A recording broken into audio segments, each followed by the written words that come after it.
All right, hello guys. It's been a very hot minute since I have done a makeup and bad movies, and let me tell you, I'm coming back with some heat, okay? Because this movie today is flaming hot, racist garbage, and it literally brung me out of retirement. Like, this movie made me so angry. I was like, I have to share this with people. I need to share this with everyone.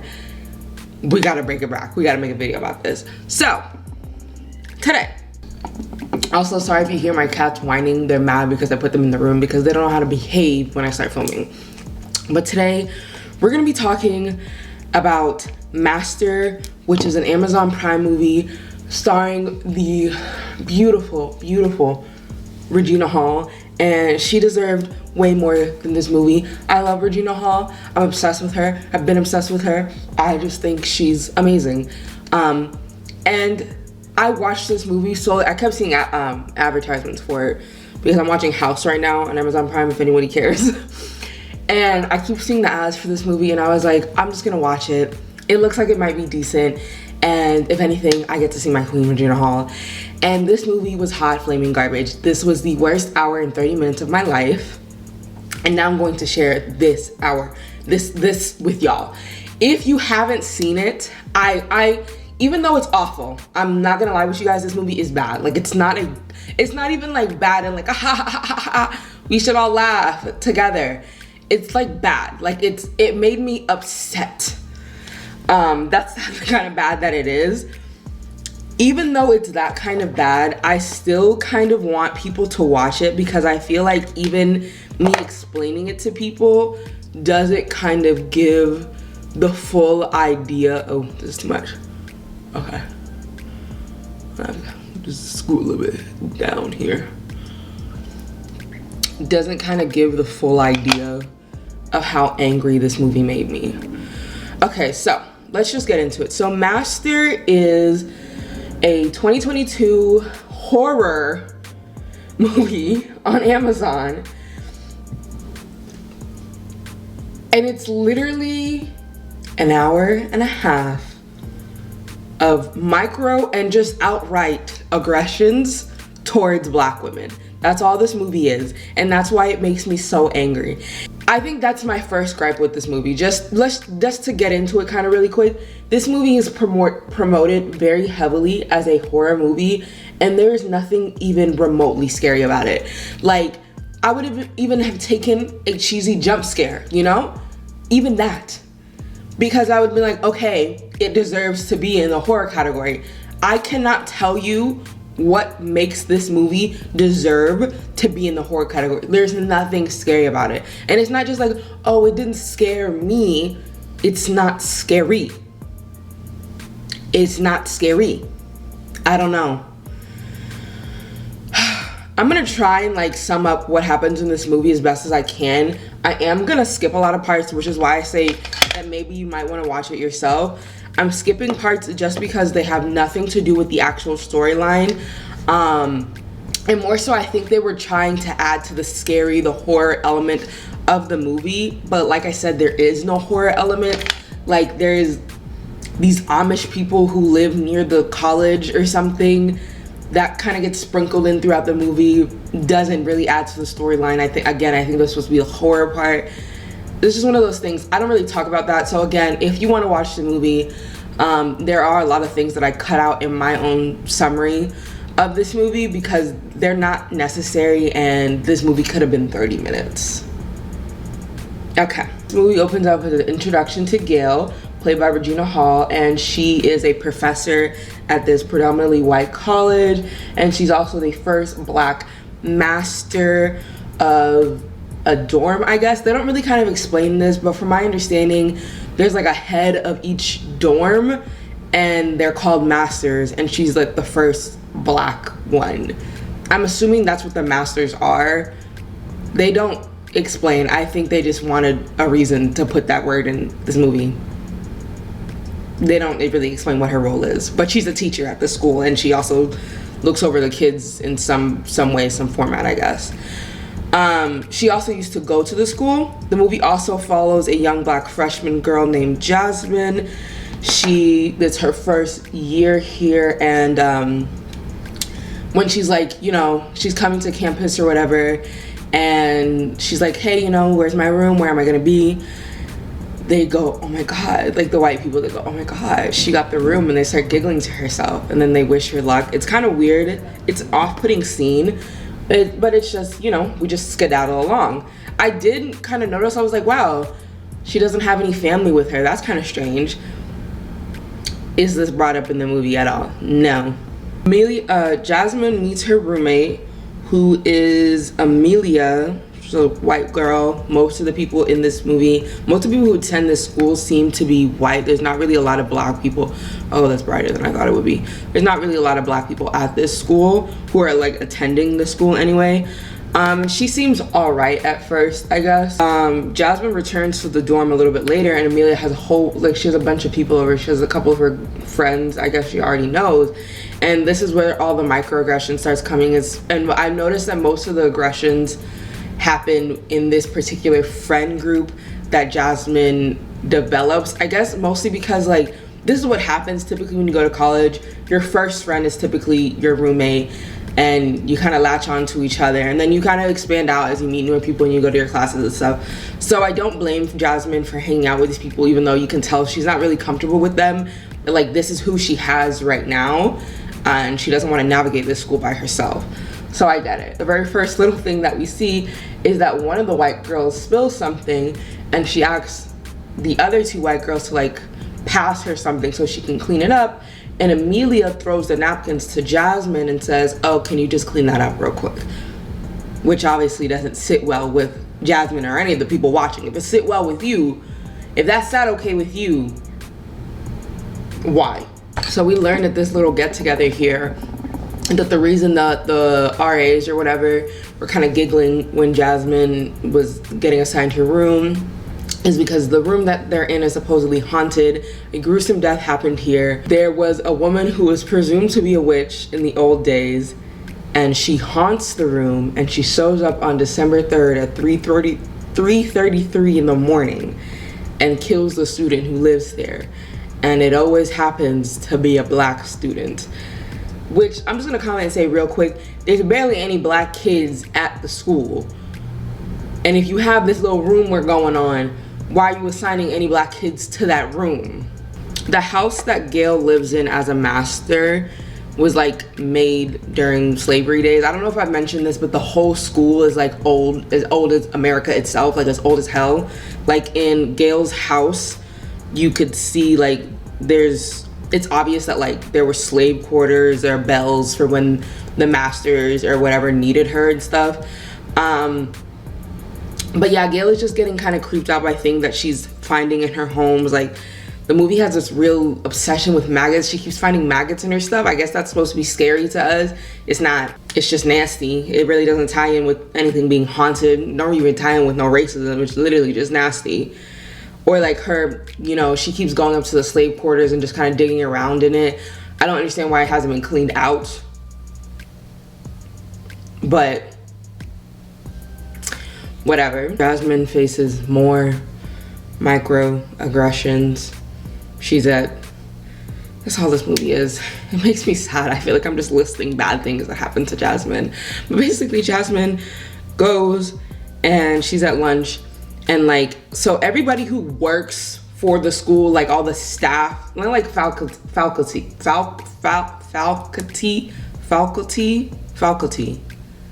Y'all know what I'm trying to say. So like, not teachers, but like janitors, the cafeteria people, stuff like that kind of staff, the lawn keepers, people like that, they're all black at this school.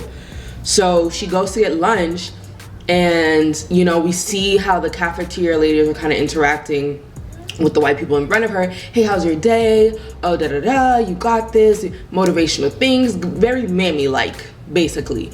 And then Jasmine, it's her turn to get food, and silence. Another one of the things that I forgot to mention is that this movie specifically says that it follows 3 black women, and the 3rd black woman they're talking about, I don't remember her name, but she's also a teacher here at the school. She's light-skinned. She really doesn't add anything to the story. The movie really, honestly doesn't really follow her in any way that I would say that's important. There's a little thing at the end of the movie about her possibly not being black, which is the first time I actually sat up in my chair and cared for a second. But then she was black, maybe, if we're to believe her, I guess. I don't know. But yeah, it's supposed to be following her too, but again, like I said, she doesn't add anything to the story, so I mostly skip her. I think her name is Joy or something. Jasmine ends up straightening her hair, which we as the viewers are left to assume it's because she's trying to assimilate,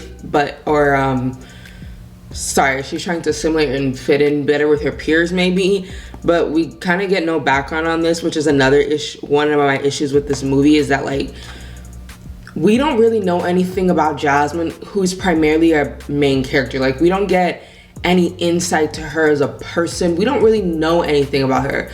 We don't get to connect with any of the characters in this movie in any way. Like, they're just presented to us and we're just taking everything that we see at face value. We get almost no background on any of them.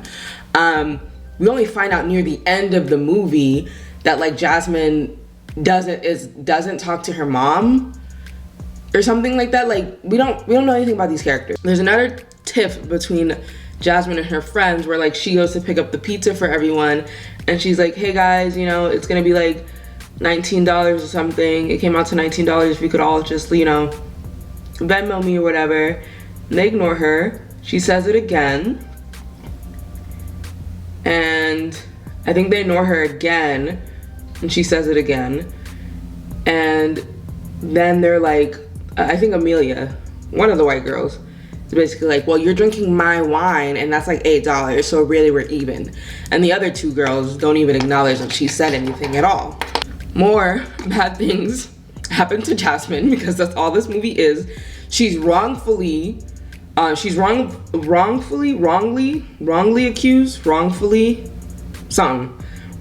accused of stealing books at the library. Like, she was checking out, had a cute little conversation with the librarian, and then on her way out, the little thing rings, and the librarian's like, I mean, sorry, but like, I have to check.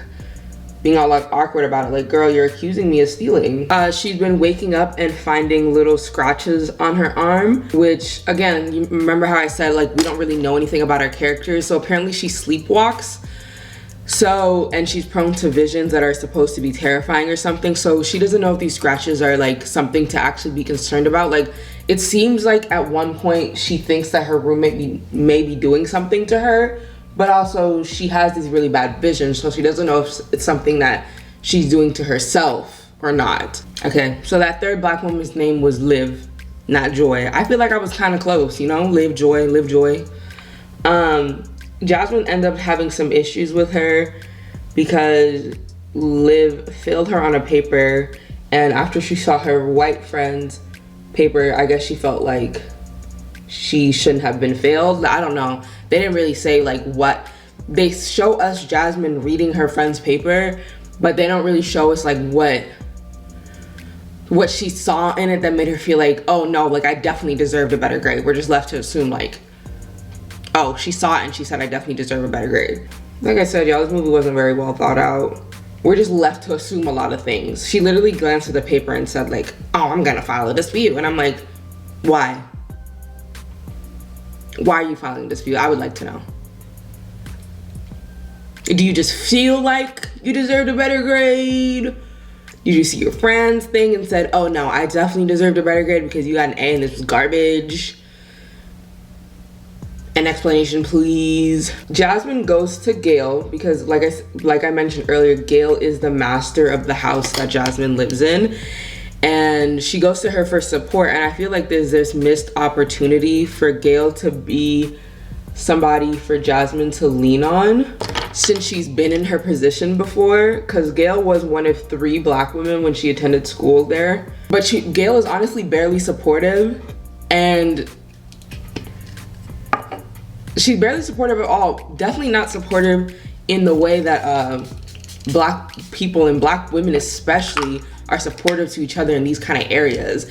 So I feel like that's another big letdown of the movie, because I just don't feel like a black woman at her position in life that is clearly like, you know, I don't want to say like pro-black, but y'all know what I mean. If you know, you know.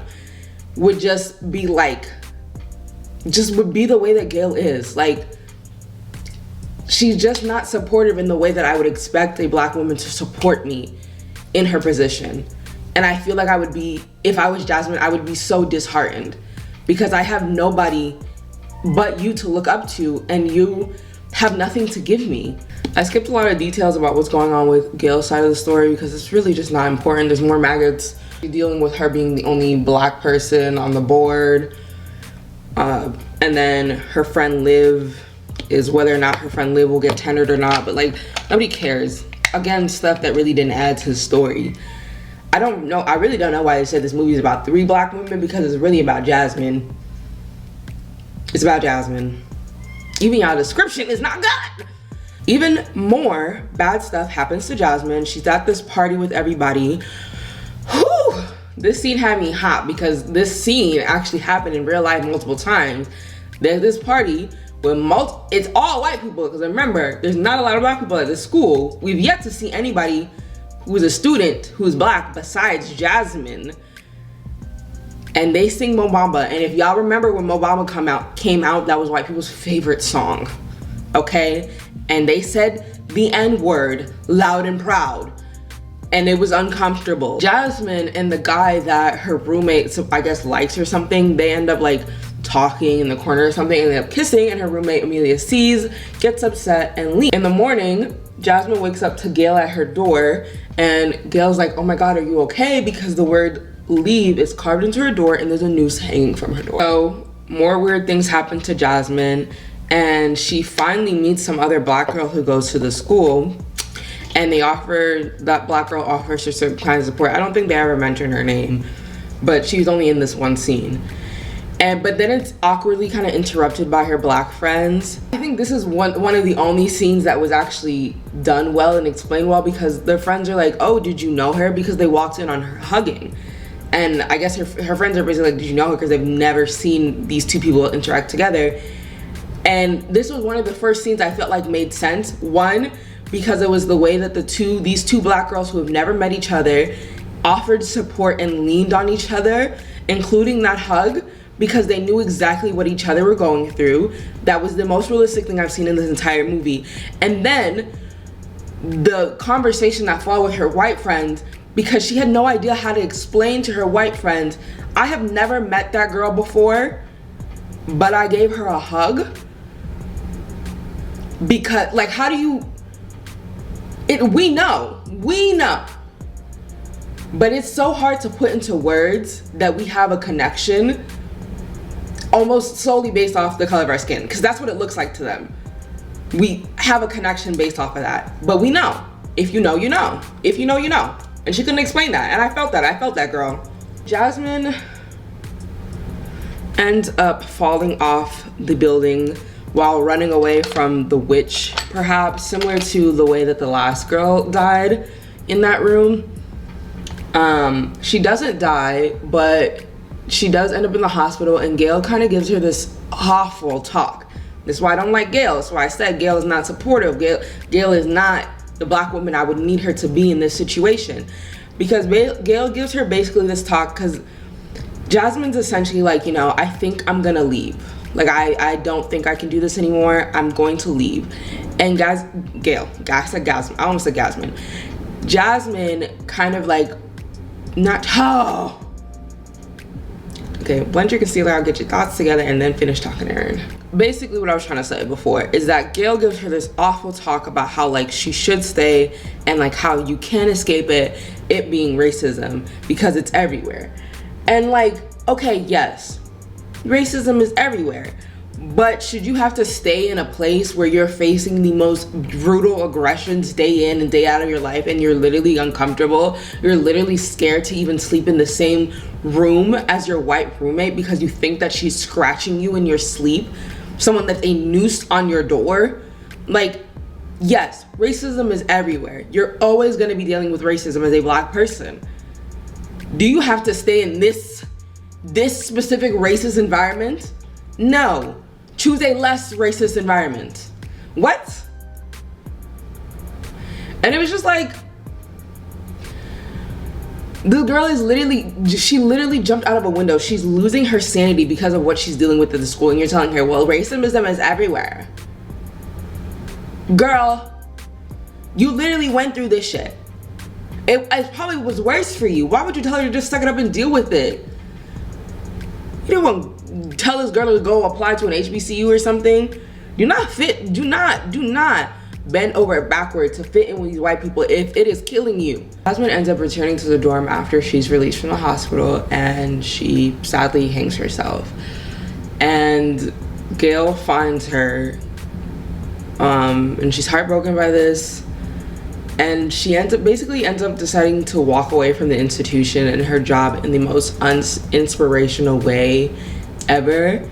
It made me even angrier than I already was, because I just had to witness Jasmine go through this painful experience at the school.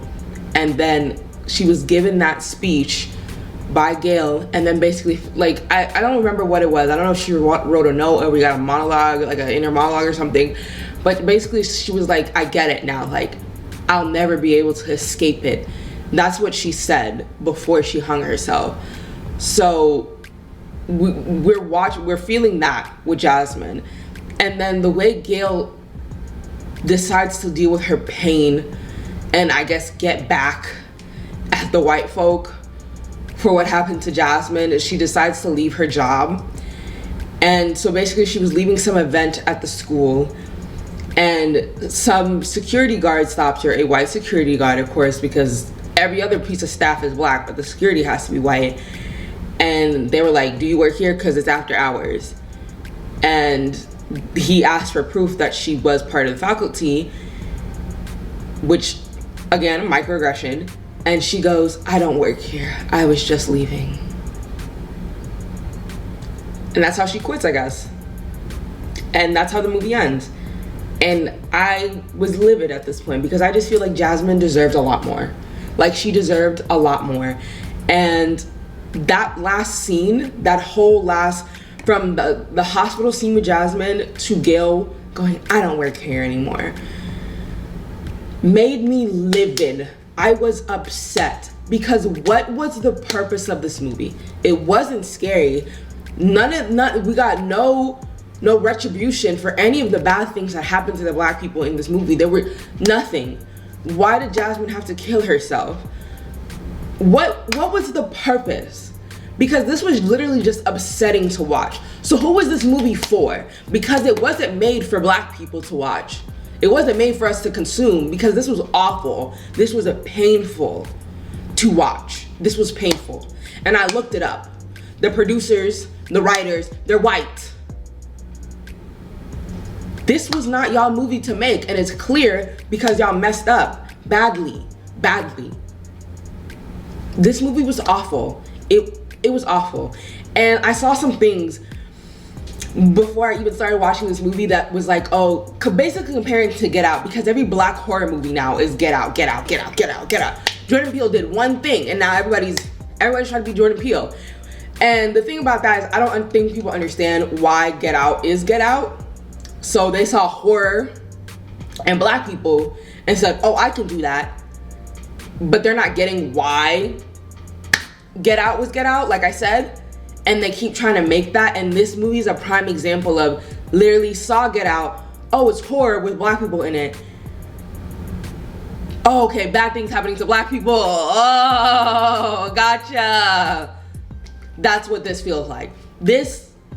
I can't say anything except this movie was bad. Honestly, I take back what I said about like you needing to watch it. I don't think you should watch it. Like, just talking through it again made me so angry, and I don't feel like anyone should watch it. Because it just made me so angry. Regina Hall, I watched it 3 times to make this video, so I hope you got your coin. Love that for you, baby. But you deserve better than this movie. Yeah, that's all I have to say. That's it for this video. I hope you guys enjoyed. Making bad movies isn't really on a schedule anymore. I don't know. I'll see you when I see you. Bye, guys.